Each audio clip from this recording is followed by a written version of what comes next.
Vou começar, tá, Bebel? Tá bom. Então, pessoal, boa noite. Obrigado pela presença de todos aí, mais uma sessão. Eu fui pego aí com o trânsito e a chuva. Estou no carro, mas estou aqui assistindo. Prazer de assistir meu amigo André. André, a gente já se conhece há muitos anos. Trabalhei com ele na Central Estadual de Transplante, na época Rio Transplante, hoje PET, né? E foi um grande amigo que me ajudou muito, me introduziu nesse mundo do processo de doação de órgãos, né? A gente acabou hoje, eu vivencio mais só a questão do transplante em si, mas sem doação, sem o processo de doação não tem transplante, né? Então, isso é muito importante a gente entender como funciona, quais são os desafios, e o André é um profundo conhecedor do tema, né? Além de ter sido, com certeza, a pessoa com a carreira mais longeva no PET, né? Foram 15 anos, né, André, que você falou, na Central? 15 anos de Central Estadual de 15 Transplante. anos. Ele se especializou no tema, fez uma especialização em Barcelona, então é um cara profundo conhecedor e vai trazer aí, abrilhantar para a gente aí nesse mês de setembro, que é o mês da doação, que a Sonerge vai fazer algumas ações, a principal dela no dia 25, na Avenida Atlântica, próximo ao Copacabana Palace, que a gente quer todo mundo lá, viu, gente? Vai ser bem legal, estamos preparando várias ações, para a população geral, mas é muito para a gente também, então espero que a gente conte todo mundo lá. André, de novo, muito obrigado, pode começar aí, amigo. Pedro, eu que agradeço aí o convite, você sabe que eu sou um apaixonado por esse tema, tudo que envolve doação de órgãos, desde a identificação do potencial doador, a manutenção, a entrevista, a logística toda da doação.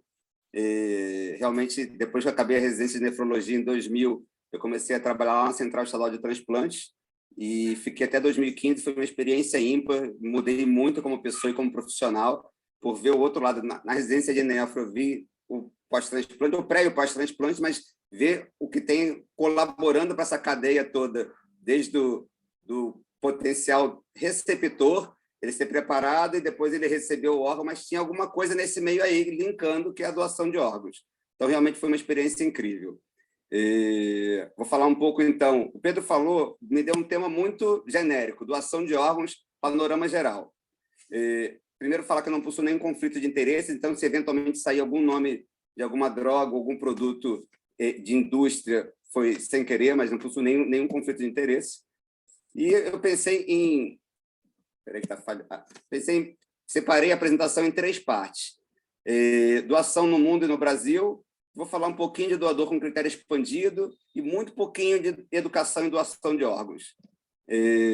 Grande parte do que eu vou falar na primeira apresentação eu tirei do Observatório Global de Doação e Transplante, que é uma iniciativa da Organização Mundial de Saúde, junto com a ONT, que é o SNT lá da Espanha, e eles fizeram o último referendo deles, o último sumário deles de 2020, foi publicado no ano passado.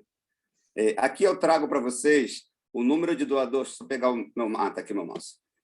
O número de doador em 2019 e o número de doadores em 2020, doadores efetivos, que foram centros cirúrgicos e fizeram uma incisão para retirar um órgão. E aí eu destaco aqui 4 países, e o que tem mais doação é a Espanha disparadamente, mas com a Covid caiu de 49 doadores por milhão de população para 38. Portugal não é o segundo, mas ele está muito bem posicionado na comunidade europeia e no mundo como um todo.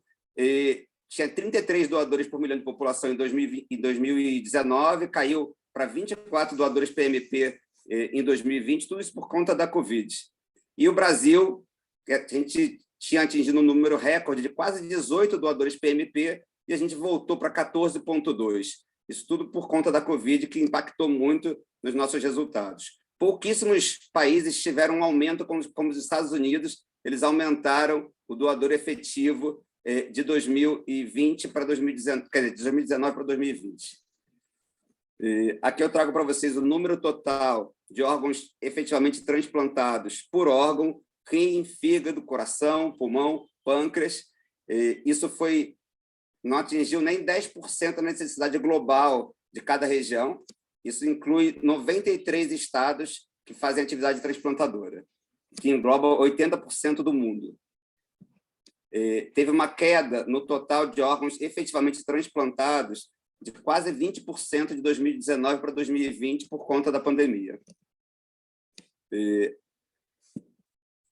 Aqui eu trago para vocês o número de rins transplantados em 2020 e o número de fígados transplantados, a maioria de doador vivo, 63% de rim e 79%, quase 80% de fígado, de doador falecido, desculpa, doador falecido. Isso veio de um total de 36 mil doadores falecidos, sendo 27 mil com doador coração, em morte cefálica e 8 mil de doador coração parado. A gente vai falar um pouquinho de doador coração parado. 8 mil desses órgãos transplantados de rim, fígado, 8 mil vieram de doador coração parado. Ele está voltando, sei lá o porquê. Bom, aqui, falando sobre o ano de 2020, por milhão de população, o total de doadores falecidos efetivos foram 27 mil com coração parado, como eu falei, e 8 mil com doador falecido. Eu trago aqui os dados da Espanha, que estava em 37, e o Brasil aqui em 14, para vocês verem a diferença. Mas eu queria destacar para vocês que, desses da Espanha, desses 37 por milhão de população, 26 ponto alguma coisa foi de doador em morte cefálica, 35% deles, essa diferença de 26 para 37, 38, foi doador coração parado. Se a Espanha não fizesse transplante com doador coração parado, ela ia estar em 26, um número muito aquém da capacidade de cada país, da logística. Então, 35% dos doadores efetivos de órgão da Espanha foram com doador coração parado, para vocês verem a importância disso. E aí, eu destaco para vocês países como a Bélgica, que a Bélgica passou, se não usasse o coração parado, ia estar muito abaixo do Brasil. Só um minutinho que eu vou fechar a janela, que está muito barulho, só um minutinho. Desculpa, gente, desculpa. Estão falando da Bélgica novamente. Se ela não usasse doador coração parado, ela ia estar muito abaixo do Brasil, um pouco abaixo, ia estar em 13, só que como ela usou doador coração parado, ela foi para 24, 25. E aí eu trago vários outros países que usaram quase metade dos órgãos efetivamente doados. Efetivamente doados é que foi para o centro cirúrgico, fez uma incisão para retirar um órgão. São vários países, entre eles Canadá, Reino Unido, a Austrália, a Suíça, a Holanda. Detalhe, a Bélgica e o Canadá, eles só reportam os órgãos efetivamente utilizados. A gente sabe que é uma perda em torno de 10% a 30%, dependendo do país, do órgão que foi retirado e o órgão que foi efetivamente implantado no receptor. Então, esse número importante da Bélgica foi de órgão efetivamente implantado, para vocês terem uma ideia. Agora, falando sobre a idade dos potenciais doadores, eu trago aqui também os mesmos dados da Espanha, foi 37, os mesmos dados do Brasil, que foi 14 e alguma coisa. E aí eu ressalto que a Espanha, esse azul claro que está aqui em cima, mostrando aqui para vocês, foi doadores com mais de 60 anos de idade. Mais da metade dos doadores da Espanha foram com mais de 60 anos de idade. E o Brasil, que esse daqui, a gente teve 10%, se chegou a isso, de doadores com mais de 60 anos de idade. É um preconceito, um conceito pré-estabelecido nosso, que a gente acha que o rim do idoso pode não funcionar muito bem. Existem vários lugares do mundo que fazem doador de idoso para idoso, mas tem idoso que não tem hipertensão, tem idoso que não tem diabetes, tem idoso com creatinina normal, que ele pode ser implantado por um receptor. E aí eu trago aqui exemplo de Portugal também, que mais da metade dos doadores efetivos de Portugal tem mais de 60 anos, essa linha azul clara aqui, e vários outros países que também têm a sua taxa de doação por milhão de população bem mais alta, porque usam doadores idosos, como, por exemplo, a França, a Itália, a Dinamarca e o Reino Unido, mostrando que é uma forma que a gente tem de aumentar nossos potenciais, nossos doadores efetivos. Aqui, só para ilustrar para vocês, em amarelo é o número de transplante renal. Essa aqui é uma atividade transplantadora por órgão por milhão de população de 2020. Então, amarelo é o transplante renal, em verde claro é o transplante hepático, e por aí vai. Os Estados Unidos disparado na frente, e o Brasil bem mais no meio, poderia estar um pouco melhor destacado aí. Eu trago aqui para vocês os principais países que transplantam, para vocês, isso aqui é transplante renal, tá? E o Brasil está aqui, no final, isso aqui é número absoluto, 7.427. Agora, trazendo aqui o número de transplantes renais por milhão de população por país, de uma forma para identificar aqueles que ele inclui o amarelo escuro dourado, seria o doador falecido, e o amarelo clarinho, o doador vivo. E aqui o total é essa bolinha de cima. E isso aqui, quanto eles fazem por milhão de população, para a gente ver essa diferença de quanto o Brasil ainda pode crescer e melhorar. Ia fazer só uma... Travou aqui. Ia fazer uma ressalva que a gente está na frente da Argentina. Vou dar uma brincadeira aqui. Aqui é a mesma coisa para o fígado, como está o Brasil, como está Portugal e como está a Coreia. A Coreia está na frente dos Estados Unidos por milhão de população em transplante hepático. Os Estados Unidos é o segundo lugar. Vamos lá. Aqui, transplante de coração. Eu não vou me ater muito, só para vocês saberem que a gente tem uma atividade transplantadora que é razoável, poderia ser muito melhor, mas é razoável. O mundo inteiro ainda engatinha nisso. Tem N porquês de questões técnicas, tanto do receptor quanto do doador, mas a gente pode melhorar. Tem N países com um sistema de saúde parecido ou pior que o nosso, e que tem a logística já azeitada para isso. Aqui o pâncreas, a gente sabe que tem várias pessoas que trabalham com transplante renal e que gostam ou entendem a importância de trabalhar com transplante pancreático. O Pedro Túlio é um deles. Isso o Brasil engatinha muito, muito mesmo.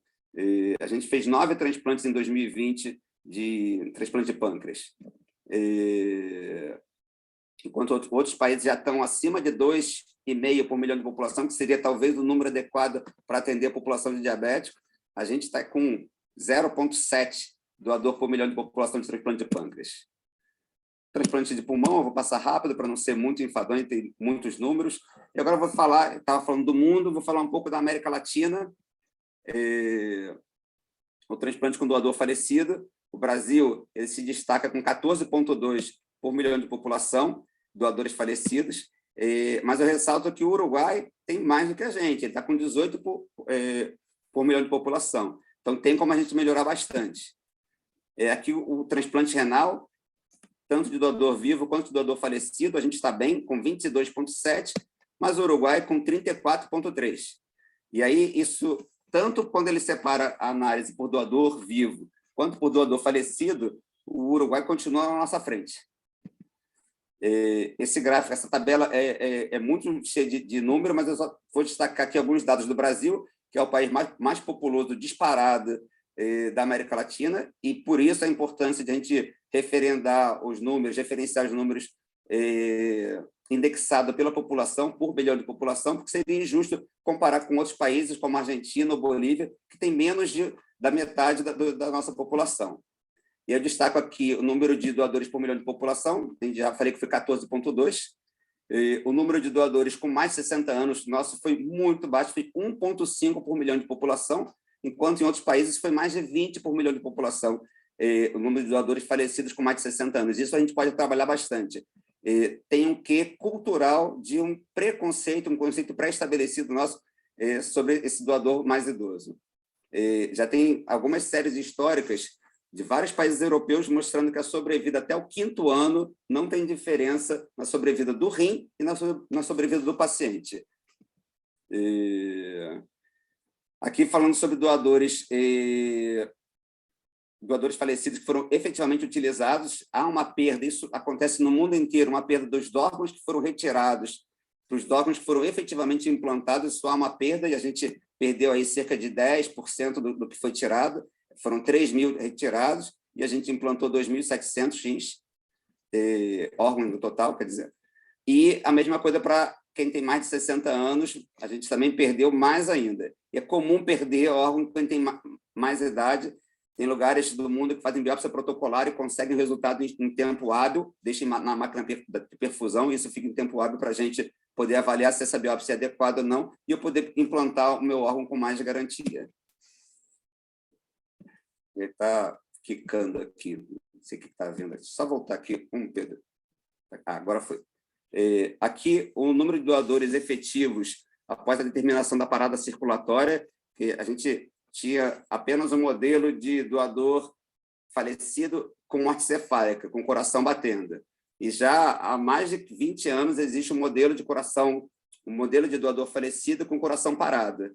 E com a sobrevida igual, talvez para o fígado, tem gente sugerindo, mas são pequenos trabalhos, até melhor com coração parado. Mas isso são pequenos trabalhos. Eu queria ressaltar para vocês, nos Estados Unidos, 25% dos doadores efetivos deles foram com doador coração parado, dá 9,7 por milhão de população. Isso aqui não é por cento, não, é por milhão de população. O Canadá também com 5,2 por milhão de população, mostrando que dá para você fazer se você organizar a sua logística de captação, retirada e implante de órgãos.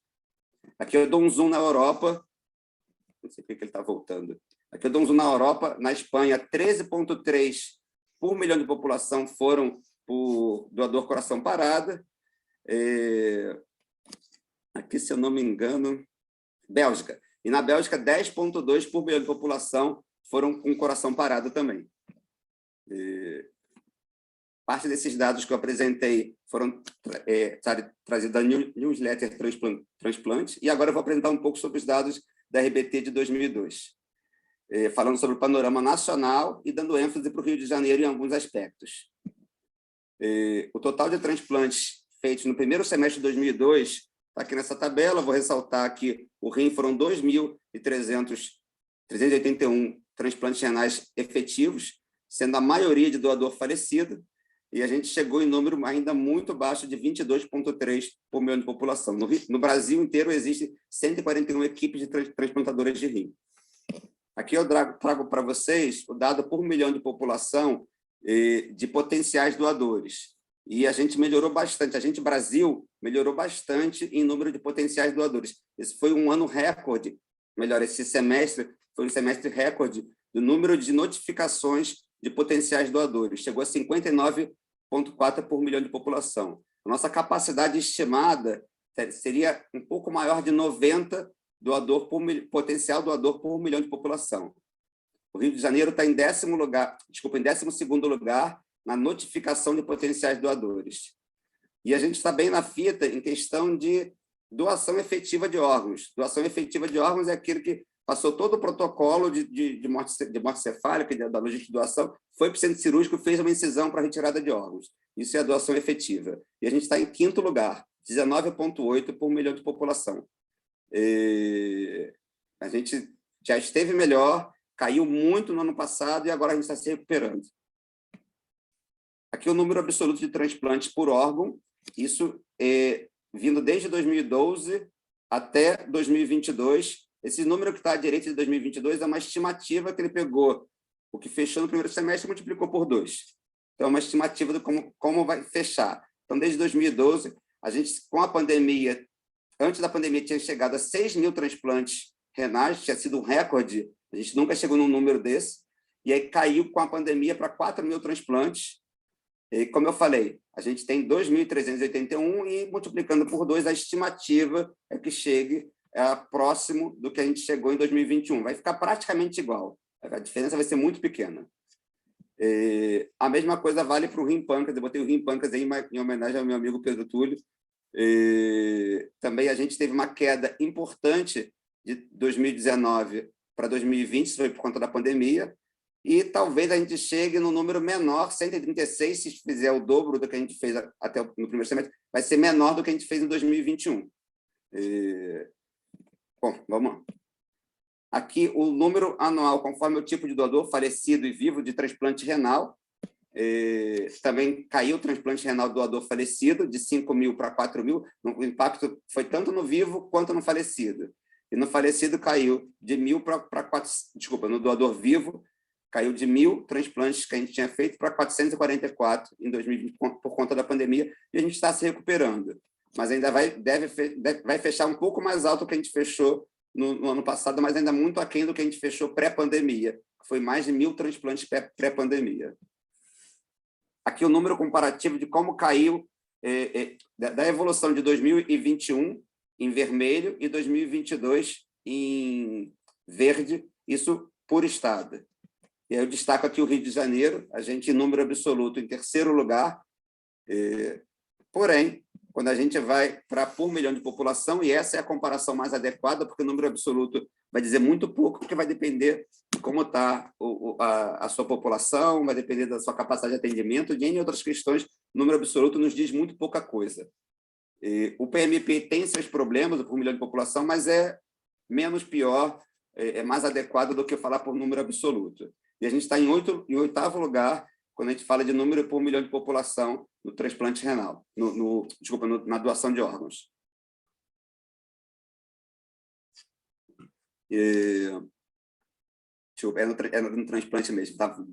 Transplante de doador vivo, transplante de doador falecido e o total. Então, é exatamente isso, a gente está em sétimo lugar nesse quesito. Mas, graças a Deus, a maioria dos estados fazem mais doador falecido do que vivo, como vocês podem ver nesse gráfico. O número atual de transplantes de pâncreas ele também teve uma queda grande por conta da pandemia, caiu de 132 para 106. E a pandemia atrapalhou muito toda a atividade de saúde e também a atividade transplantadora. O pâncreas isolado, que ainda tem alguns lugares fazendo, também caiu bastante. Aqui o número absoluto de transplantes de pâncreas, a gente ficou em segundo lugar, foram feitos 7 transplantes de pâncreas GIM. Aqui, por estado, é a mesma coisa, só que no tabular, só que quando a gente bota isso por milhão de população, a gente está com 0,8, foi o terceiro estado que fez por milhão de população, perdendo para São Paulo e para Santa Catarina. Essa tabela aqui seria muito poluída se eu trouxesse ela inteira, então só destaquei alguns estados agora a parte é sobre doação efetiva. Eu tenho o total do Brasil, com 6.000 notificações, foram 59 por milhão de população, não doadores foram 72%, doadores efetivos foram 1.600, com 15,4 por milhão de população no primeiro semestre de 2022. Santa Catarina disparada na frente, como o Pedro Túlio falou há pouco, antes da gente começar, Santa Catarina é a Espanha do Brasil, e realmente eles têm sempre números excelentes, 37,9%, eles estão sempre muito na frente de todos os outros estados. Tem alguns estados, Distrito Federal às vezes chega perto também, porque a população é muito menor e a logística para isso é muito mais simples. Paraná tem se destacado muito e ele tem concorrido nos últimos 5 anos com Santa Catarina, quem é o primeiro lugar, porque se especializaram muito nos últimos 5 anos e melhoraram bastante. Ceará sempre em destaque também, tem uma coordenadora que está lá há mais de 15 anos, e são 3 ou 4 hospitais principais que doam mais de 80% dos órgãos, e ela conseguiu organizar a logística para isso de forma ímpar. É um exemplo a ser seguido, porque os recursos de saúde são muito escassos lá também, a qualidade dos hospitais da terapia intensiva não é de excelência, e eles conseguem números que a gente nunca chegou perto. Eles já foram melhores, eles caíram por conta da pandemia, e a brincadeira é que eles querem concorrer com Santa Catarina e Paraná. Eu trouxe junto, de propósito, aqui Rondônia e Rio de Janeiro, porque eles conseguiram o mesmo número de doador efetivo por milhão de população, 19,8. Claro que Rondônia tem muito menos população, mas também tem muito menos hospitais, muito menos leitos de terapia intensiva, muito menos médicos capacitados, tanto para terapia intensiva quanto para logística de doação de órgãos. Então, eles fazerem esse feito, que eles nunca chegaram, foi bem legal. E, pela primeira vez, a gente passou São Paulo. São Paulo sempre esteve à frente da gente, e, pela primeira vez, a gente chegou nesse primeiro semestre de 2022 com 19,4 por milhão de população. Eu trago aqui do lado da direita, comparando esses estados e o Brasil, os doadores cujos órgãos foram transplantados. Como eu falei, há uma perda sempre de em torno de 10% a 30%, dependendo do estado ou da região. Então, de doadores efetivos que foram para o centro cirúrgico, fizeram incisão para retirar um órgão, foram 1.638 no primeiro semestre no Brasil, e de órgão efetivamente implantado, 1.371, foram 300, pouco menos de 300 órgãos que foram perdidos, e por aí vai, estado por estado. Muito lugar acha que só deve contar, como Canadá se não me engano, a Bélgica, acha que só deve contar isso daqui, não é o doador efetivo, mas o doador com órgão efetivamente implantado, porque só vai ganhar o campeonato quem fizer gol. Isso daqui eles consideram como gol e não essa parte daqui. Depende da avaliação de cada um. E também um excelente indicador de qualidade, quantos órgãos foram retirados por doador, ou o número de doadores de múltiplos órgãos. Isso também conta muito para você não tirar só rim, ou só fígado e rim. Então, quanto mais órgãos você tirar por doador, isso é um indicador de qualidade da sua região. Isso reflete a manutenção adequada do potencial doador, a identificação rápida e uma logística adequada, rápida, para a retirada desse órgão. Eu trouxe aqui para vocês terem uma noção, e vou falar mais rápido, das causas de não concretização da doação de órgãos de potenciais doadores que foram notificadas no primeiro semestre. Então, no Brasil, das 6.000 notificações, tivemos 1.140 contraindicações, tivemos 7% de parada cardíaca, e das entrevistas familiares, foram feitas 3.000 entrevistas familiares, 44% tiveram recusa. Então, significa que 66% deu ok. Isso é um número bem significativo. No Rio de Janeiro, a gente está melhor ainda. Das 357 entrevistas, 34% que recusaram. Significa que quase 70% concordaram, 66% concordaram com a doação efetiva. E a gente tem melhorado muito nessa questão de acolhimento da família, de explicar, falando um português claro, da logística de doação de órgão para a família. A contraindicação médica ainda é um problema no Rio de Janeiro, está acima da média nacional de 29%. Para vocês terem uma ideia, na Espanha, onde eu fiquei lá na Galícia, a contraindicação médica era 2%. 2% de contraindicação médica por problemas de manutenção, e a parada cardíaca era menos de 1%, que aqui a gente tem 13% no Rio de Janeiro. Isso se reflete diretamente com a logística de manutenção, de acelerar o processo, de você não perder tempo nas etapas. O perfil dos doadores de órgãos, de doador falecido, no Brasil, só voltar que eu passei direto, no Brasil e no Rio de Janeiro. A gente teve, então, faz um pouquinho, algumas diferenças particulares de causa da AVC e causa de TCE, aqui em percentual também, tá? Então, no Rio de Janeiro, a gente teve mais TCE, 54%, contra 31% na média nacional. E teve... não pode ser percentual, 54 com 86, é número absoluto, desculpa, gente, isso é número absoluto mesmo. Não pode ser 54 com 86, não daria 100%. A faixa etária do que a gente tem, que a gente pode melhorar essa faixa etária dos doadores com mais de 60 anos, isso cabe a gente mudar essa cultura nossa. E aqui, muita gente também deseja saber como está a lista de espera no Brasil e no Rio de Janeiro. Então, a lista de espera para rim, no Brasil, são quase 30.000 pessoas esperando um rim, e no Rio de Janeiro, um pouco mais de 1.100 pessoas esperando um rim. E aí vai diminuindo esse número para cada órgão. Achei estranho que o que consta na lista da RBT do primeiro semestre até junho de 2022 é de 0 pessoas esperando um pâncreas. Não sei se eles estão juntos na fila de rim-pâncreas. Bom, número de pacientes que ingressaram na lista de espera nesse semestre de janeiro para cá, e a mortalidade também em lista de espera. Destacado também a mortalidade pediátrica também. Então, de rim, no Brasil, ingressaram esse semestre 5.000 pacientes e morreram 950 pacientes. Pediátrico está o número à direita aqui. E para o Rio de Janeiro, ingressaram 406 pacientes e faleceram 25 pacientes na lista de espera. Aí tem todos os outros números para vocês olharem aí.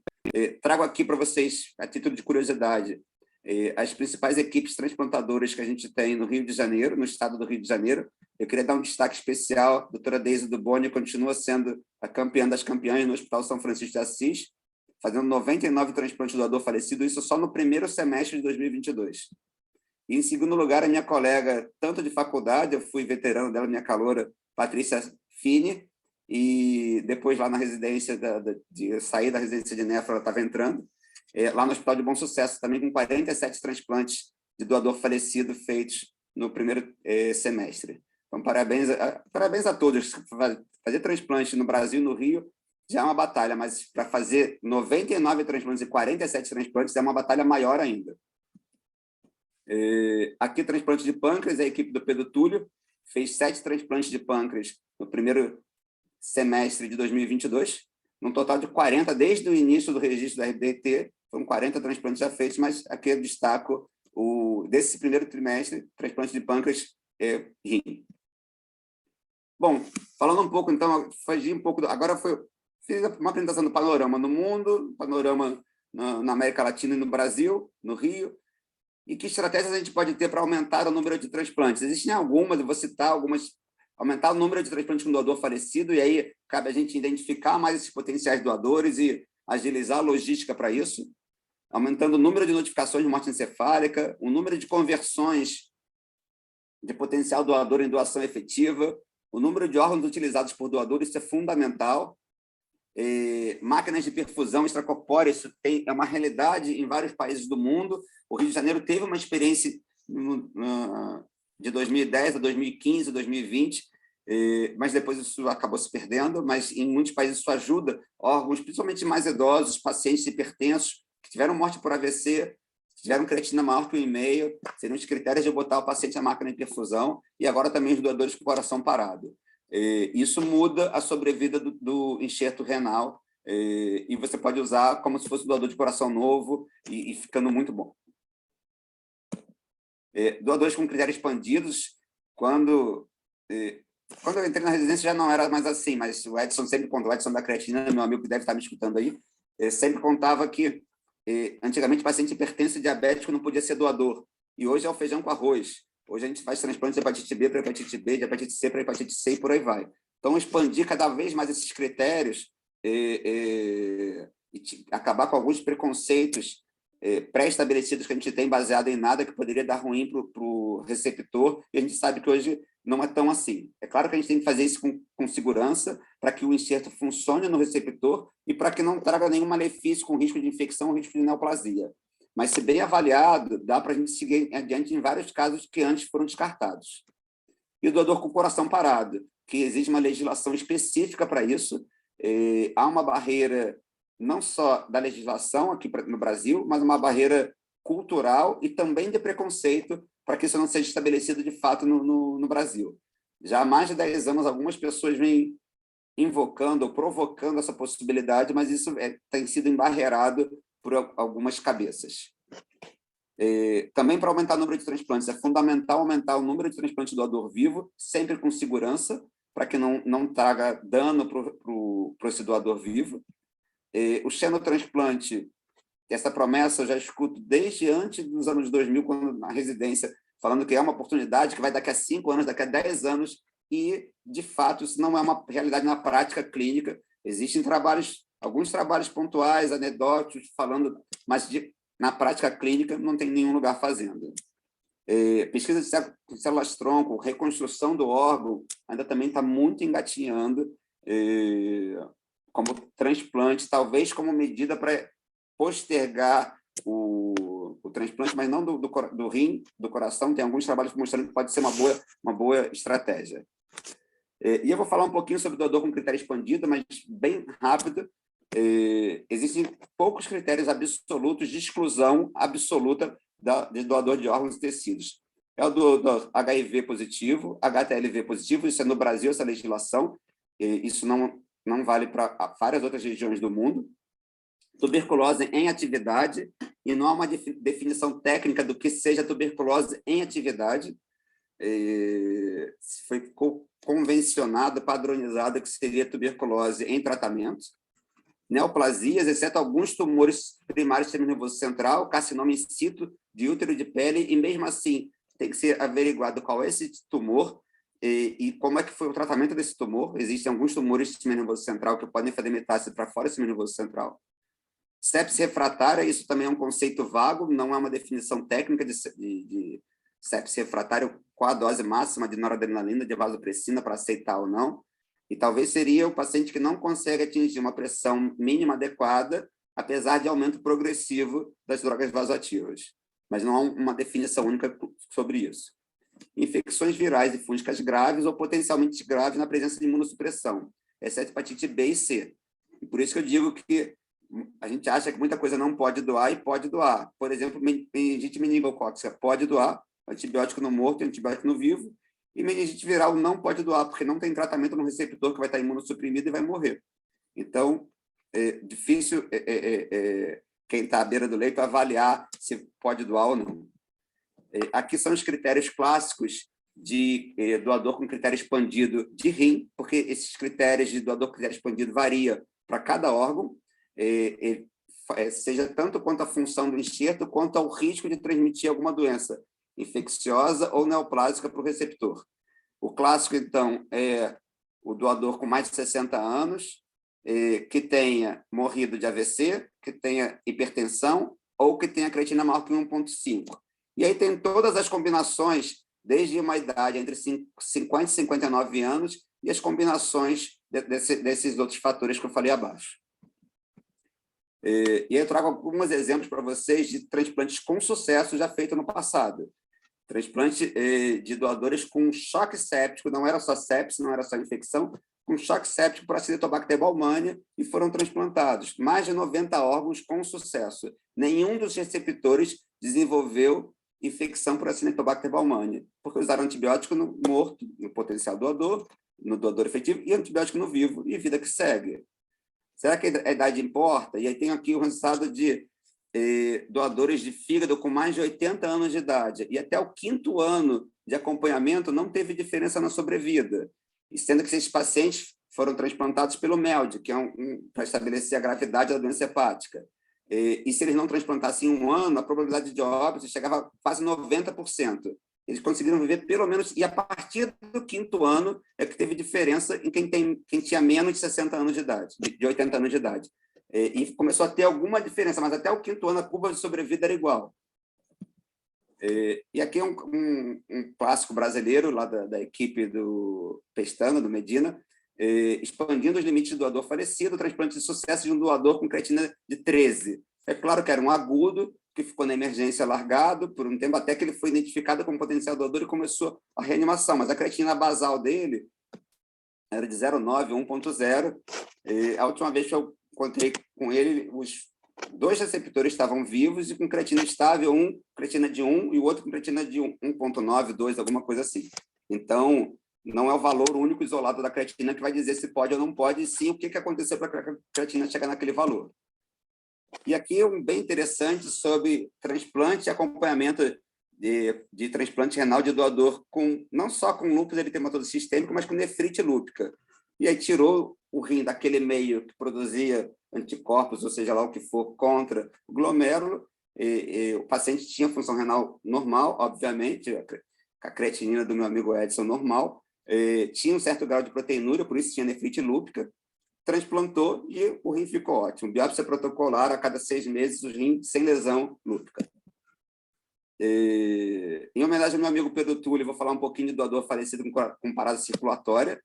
Existem várias classificações da parada circulatória. Foi dado o nome de Maastricht, que é o nome da cidade onde fez a primeira convenção disso. A mais utilizada, existe a categoria 5, mas quase ninguém utiliza esse que classifica a categoria 5. A mais utilizada é essa daqui, que são 4 categorias. A 1, a 2 e a 4 são não controladas. Eu vou falar um pouco sobre isso, porque a gente vai conversar um pouco sobre isso. A 1 é não controlado, pode ser fora do hospital ou pode ser do hospital, mas é uma parada totalmente inesperada e que não teve um tempo para reanimação do time de reanimação. Eu vou falar depois, vou abrir um gráfico explicando como é que isso acontece na prática, até parar a reanimação e declarar ele morto e começar a perfusão dele. A 2 foi uma parada cardíaca presenciada. As duas são muito parecidas, só que um foi encontrado morto, não se sabe delta T de assistolia e de não perfusão dos órgãos. Aqui ele foi presenciada a parada cardíaca e começou a massagem imediata, seja tanto no ambiente pré-hospitalar quanto no ambiente hospitalar. O 3 é quando isso é proibido aqui no Brasil, é quando é retirado o suporte avançado de vida, leia-se ventilação mecânica e drogas vasoativas. seria um paciente que vai evoluir para estado vegetativo persistente ou estado de mínima consciência, mas isso na fase aguda do trauma ou do AVC ou da lesão neurocrítica que levou a esse estado, e a família é conscientizada disso, é conversado, e a família concorda com isso tudo, é retirado todo o suporte, o coração dele para, é canulado ele, e aí é feita a doação de órgãos. E o 5 é o paciente que já está em morte encefálica e está esperando, por exemplo, sorologia de hepatite B, C, HIV, Chagas, sífilis, e ele para o coração nesse momento. Está esperando a família chegar para conversar, para a entrevista familiar, e ele para o coração nesse momento. Então, é um não controlado, porque é inesperado, mas é controlado porque ele já está no ambiente de terapia intensiva todo invadido. Então, eu trouxe o exemplo das não controladas. Então, o paciente tem uma parada cardíaca circulatória, nesse momento aqui, de assistolia, começa a reanimação cardiopulmonar X tempos depois, e ainda não controlada, esse delta-T muitas vezes pode se perder. Começa a RCP, a reanimação, depois de 30 minutos, e a maioria dos países bota como 30 minutos, tempo mínimo de reanimação, de 30 minutos, é declarada a morte, e aí tem um período de no touch, que eles chamam, isso varia de cada país, a legislação, tem lugar que é de 2 minutos, a maioria dos lugares são 5 minutos, mas alguns lugares podem chegar até 20 minutos de no touch, e aí só depois disso é feita a canulação das femorais para começar a perfusão disso. Em alguns países você tem que ter uma autorização do juiz para começar a perfusão se você não encontrar a família, em outros você não precisa, isso vai variar muito, mas é fundamental que a legislação respalde esse ato médico, para não dar problema.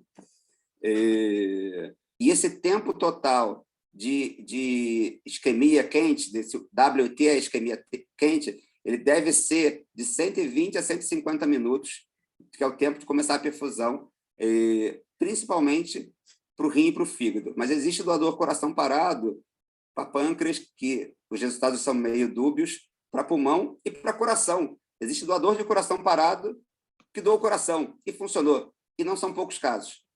Para fígado e rim, é pelo menos tão bom quanto o pós-transplante por 5 anos. É pelo menos tão bom quanto.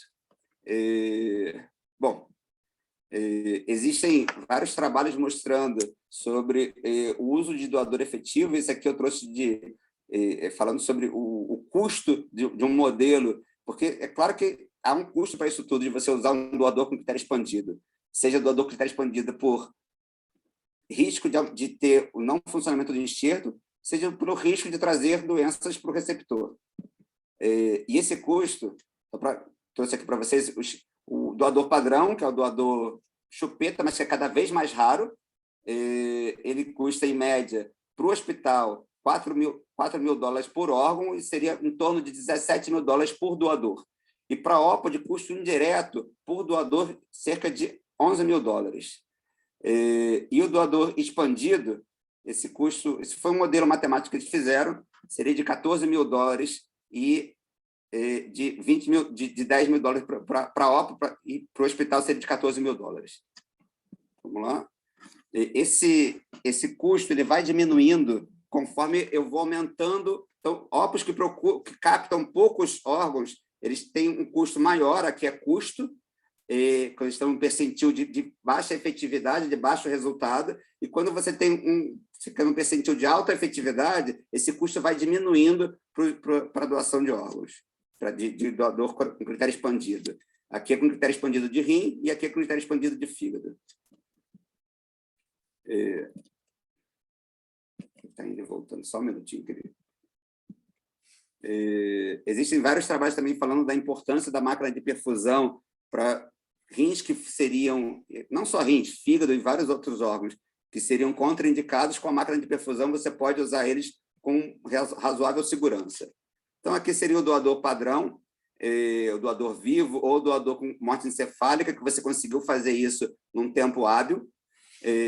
Quanto maior o risco de doador marginal, maior a incidência de não funcionamento do enxerto, de funcionamento tardio do enxerto e de rejeição. E aí...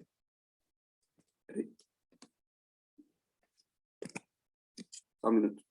Aqui. Pronto.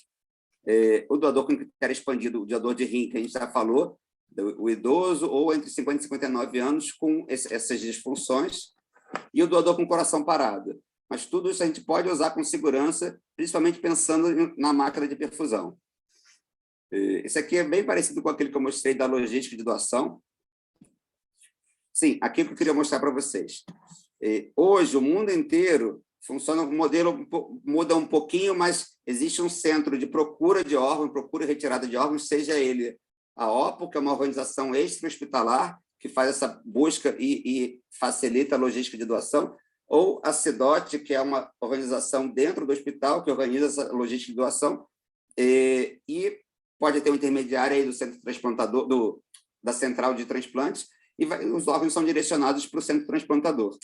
A proposta é que isso haja um intermediário, mas não a central de transplantes, e sim que haja um intermediário que seria um centro de perfusão especializado que ia avaliar se dá para fazer algum reparo nesse órgão, com substâncias próprias para isso, que se faria biópsia protocolar e ver se esse órgão pode ser efetivamente implantado com segurança.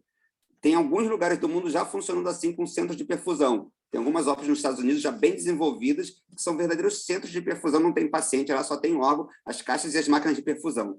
E os resultados têm sido bem interessantes, é uma proposta bem interessante isso. Aqui eu trago, acho que a última parte é sobre o doador com critério expandido, falando sobre o doador HIV para o receptor HIV. Só um minutinho. Agora estou chegando melhor.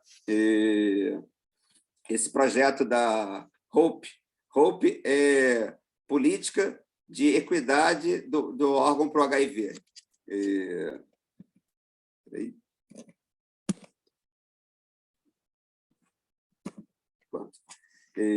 Desde antes de 2010, já em 2004, começaram os primeiros transplantes primeiro era só o receptor HIV, e eles viram que era seguro o doador HIV negativo para o receptor HIV positivo. Eles viram que era seguro, a sobrevida era igual, eles não morriam mais, eles não tinham mais infecção oportunística, e a evolução deles era bem satisfatória.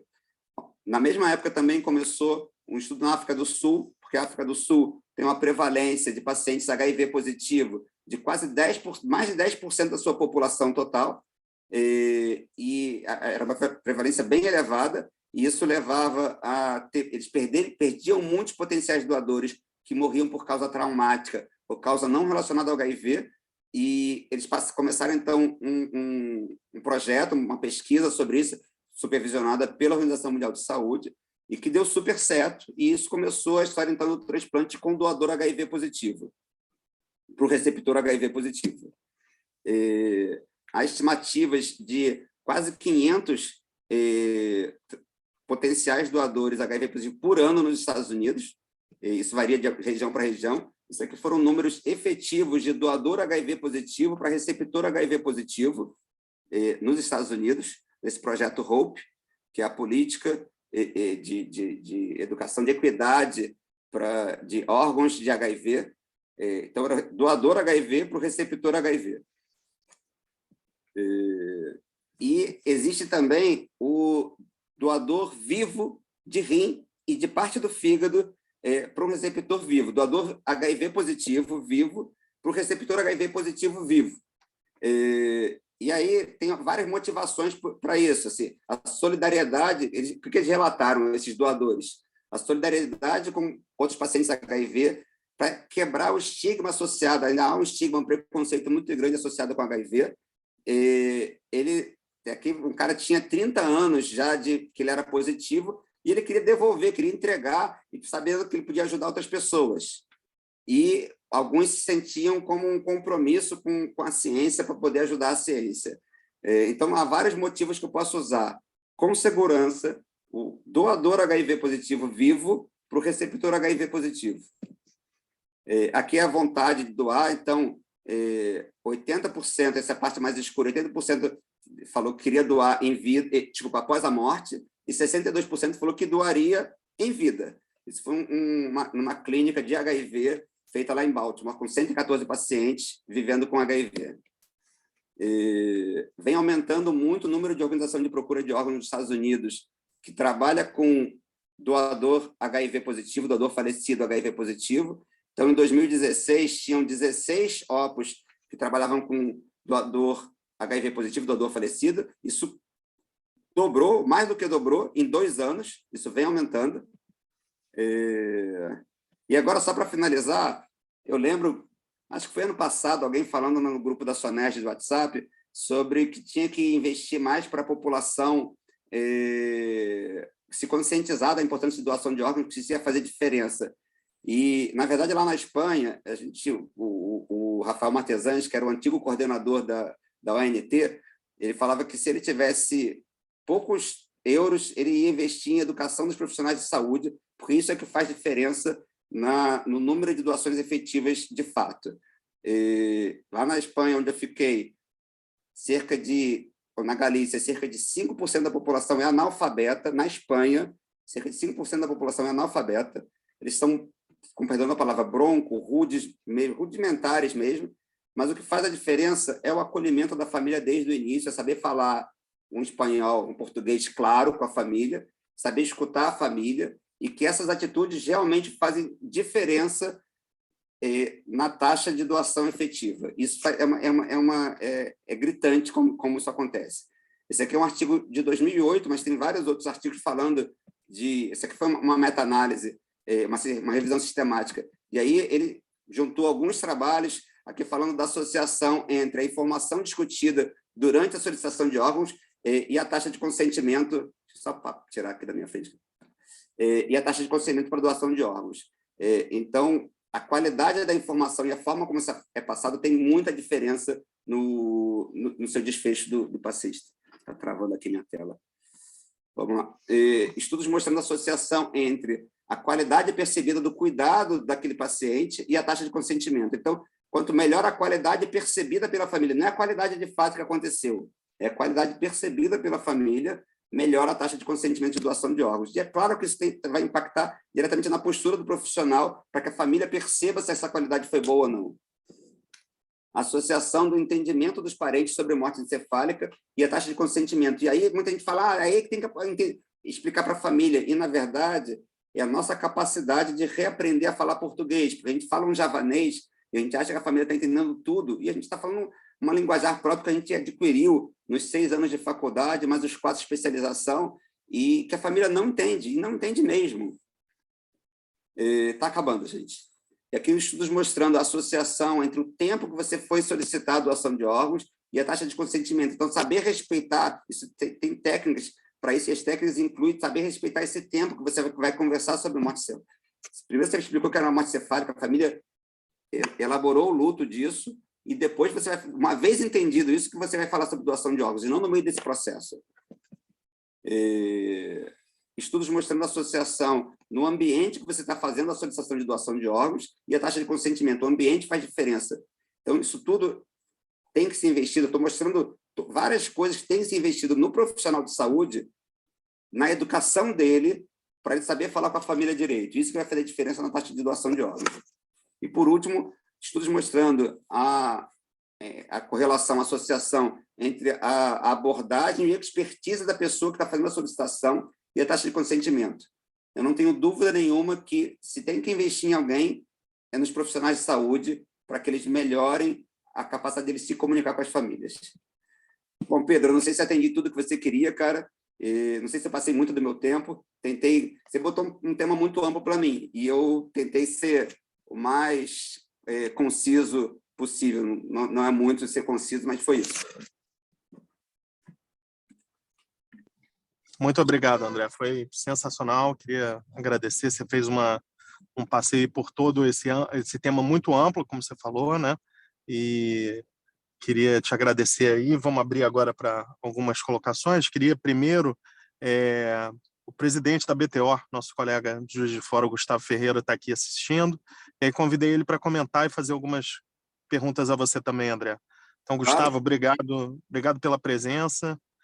Nos vemos agora no Congresso Mundial em Buenos Aires, né? E encontramos lá alguns colegas do Brasil, falando no processo de doação. O Glauco Espol de Joinville estava lá e ele deu uma super palestra lá, super bem recebida por todos, mostrando experiência de sucesso nisso que o André falou agora, no engajamento do intensivista, do profissional de saúde no processo de doação e como isso impacta no aumento do número de transplantes, né? Então, acho que isso que o André falou é muito importante. Gustavo, obrigado, amigo. Fica à vontade. Olá, obrigado, Pedro. Um prazer estar aqui com vocês. Parabéns, André. A gente fica muito feliz de ver uma aula dessa qualidade abordando um assunto dessa complexidade, e você teve a capacidade aí, num breve espaço de tempo, resumir o que é de mais importante na atividade de doação de órgãos no Brasil.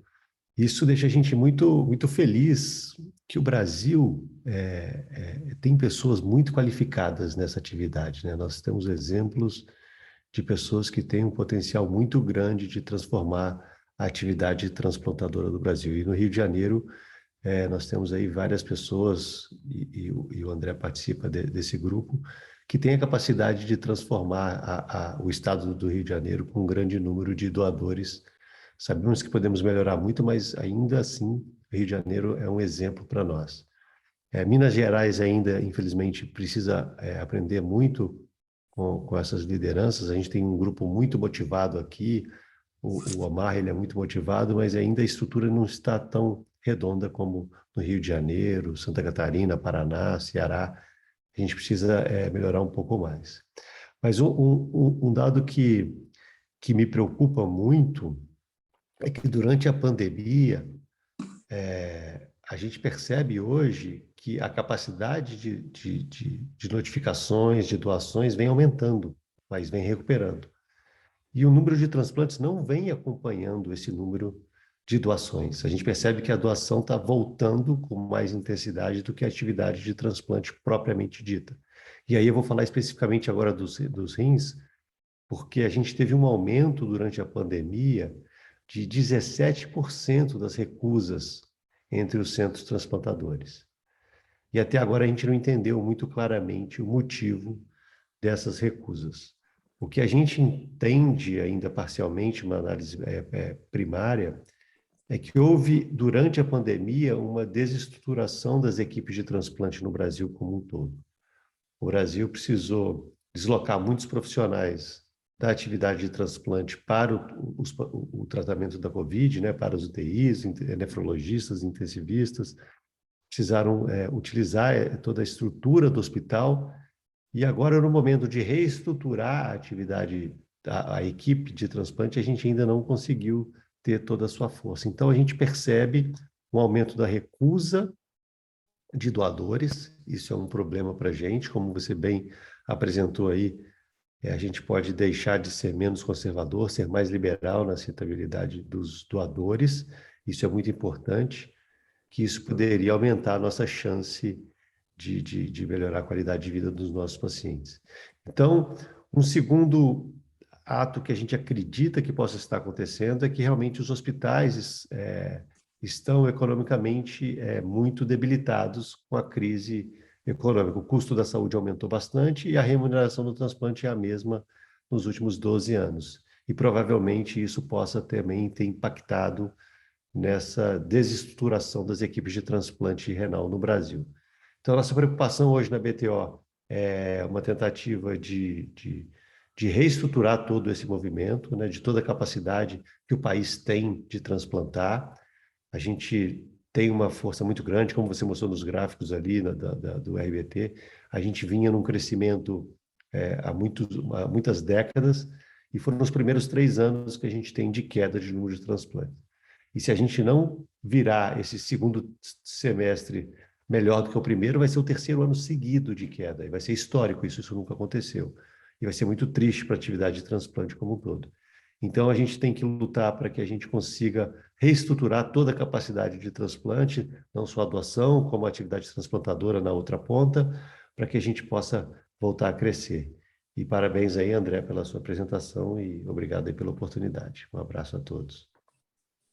Obrigado, Gustavo. Assim, realmente, trabalhar com transplante, cara, raramente é por motivo financeiro. Em geral, é porque a pessoa ama o que faz, e com essa pandemia, com esse 1 ano e meio, quase 2 anos, que muitos centros diminuíram drasticamente o seu número de transplantes, as pessoas foram fazer outra coisa. E aí, para voltar aquilo tudo, sem ter também um estímulo financeiro, assim, é ter muito amor pela causa, ter muita paixão.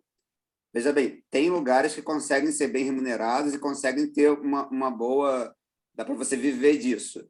Mas não é a realidade do mundo todo, do Brasil todo. O Brasil tem vários Brasis, você sabe bem disso. Então, eu acho também que um dos motivos da gente não estar voltando a crescer da forma que a gente pode crescer por falta de estímulo financeiro também. Não falando nada de governo, nada sobre isso, mas assim, trabalhar com transplante normalmente é aquele cara que é apaixonado, porque em pouquíssimas situações você vai viver bem financeiramente trabalhando só com transplante. Queria agradecer aí ao André, falar que a aula foi realmente muito boa. Acho que você deu uma visão realmente ampla.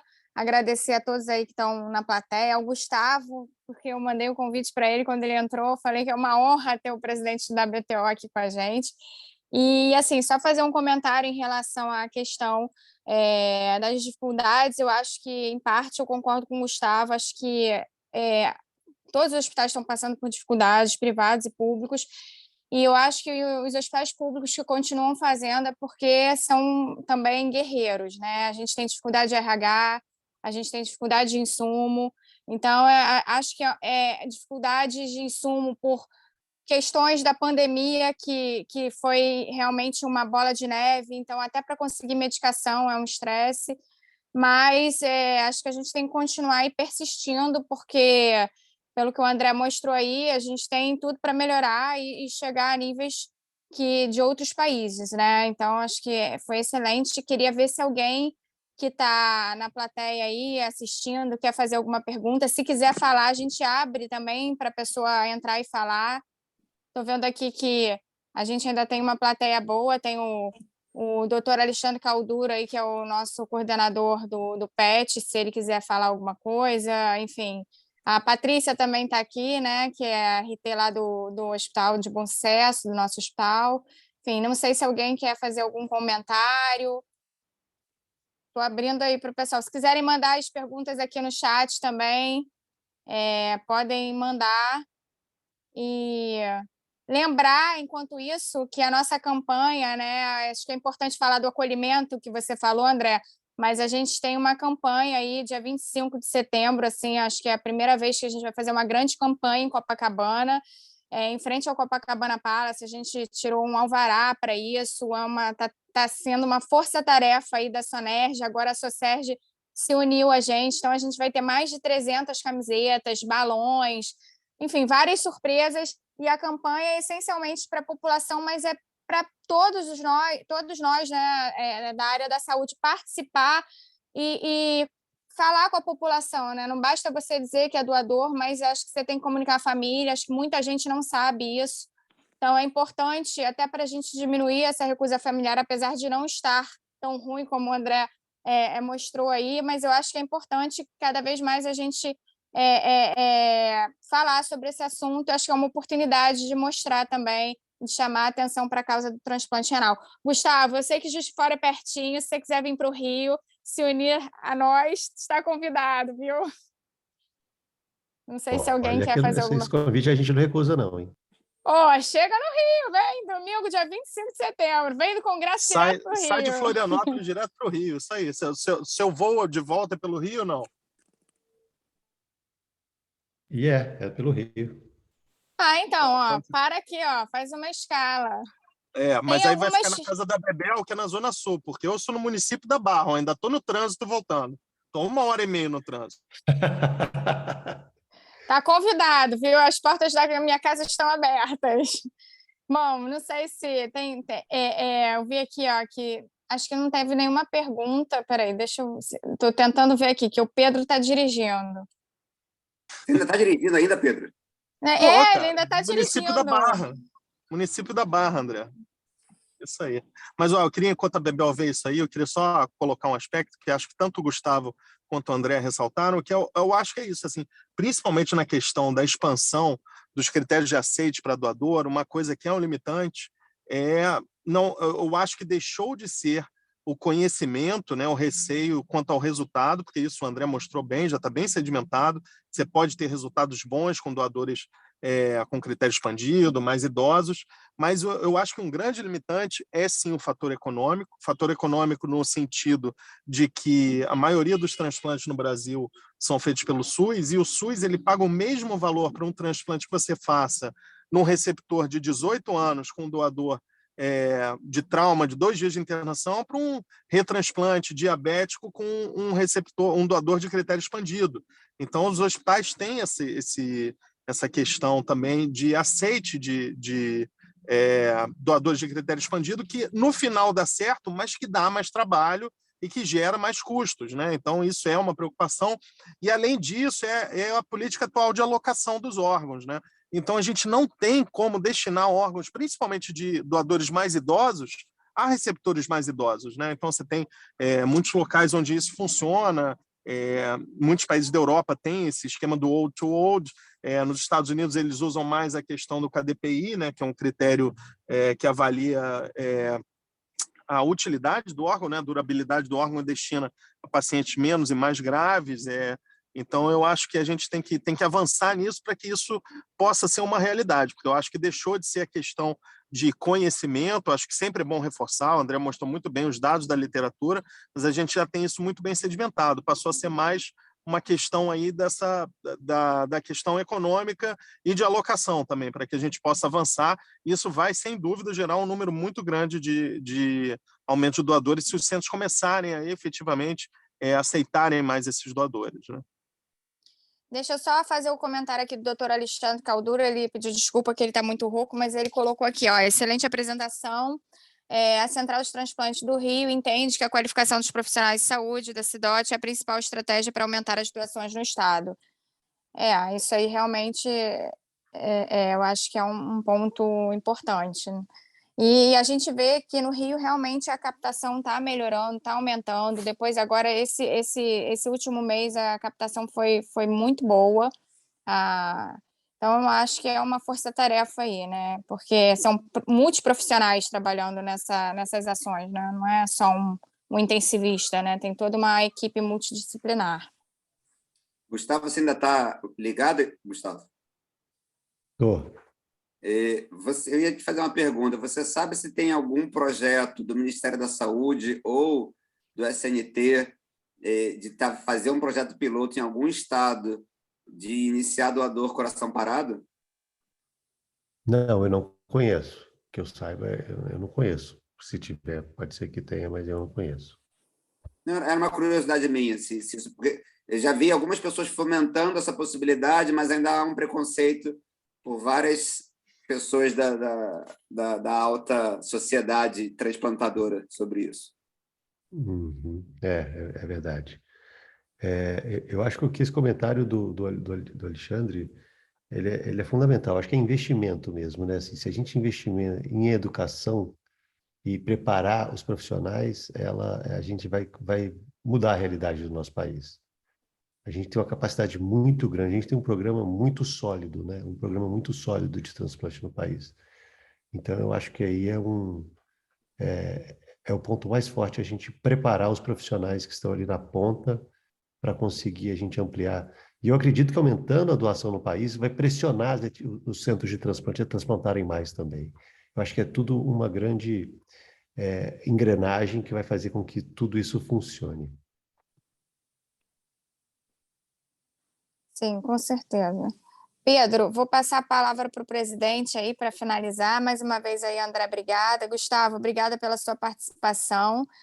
Obrigada a todos que assistiram. Prazer. Não esqueçam da nossa ação, tá? 25 de setembro, de 9 às 13 horas. E vão ter várias surpresas bem legais, né, Pedro? Não vamos dar spoiler, não. Quem for vai ver. Então, se eu isso, der, gente. a Pavel me bate, não pode dar spoiler, né? Mas vai ser bem legal, sim. Acho que vai ser um evento Para levar a muito família, legal. hein? Para levar criança, que vai ter atração para criança, vai ter de tudo. A gente vai fazer um ambiente super familiar. Tá bom? Pedro, finaliza aí. É isso aí. Eu queria agradecer ao Gustavo pela presença e muito obrigado ao meu amigo André. Acho que fez uma apresentação muito boa. A gente disponibiliza essa apresentação em breve no canal do YouTube da Sonerge e queria agradecer a todos os presentes. Nos encontramos em Florianópolis para o Congresso Brasileiro de Nefrologia e no dia 25 lá em frente ao Copacabana Palace, na Atlântica, para a nossa ação do mês de doação de órgãos. Obrigado a todos, boa noite. Boa noite. Boa noite.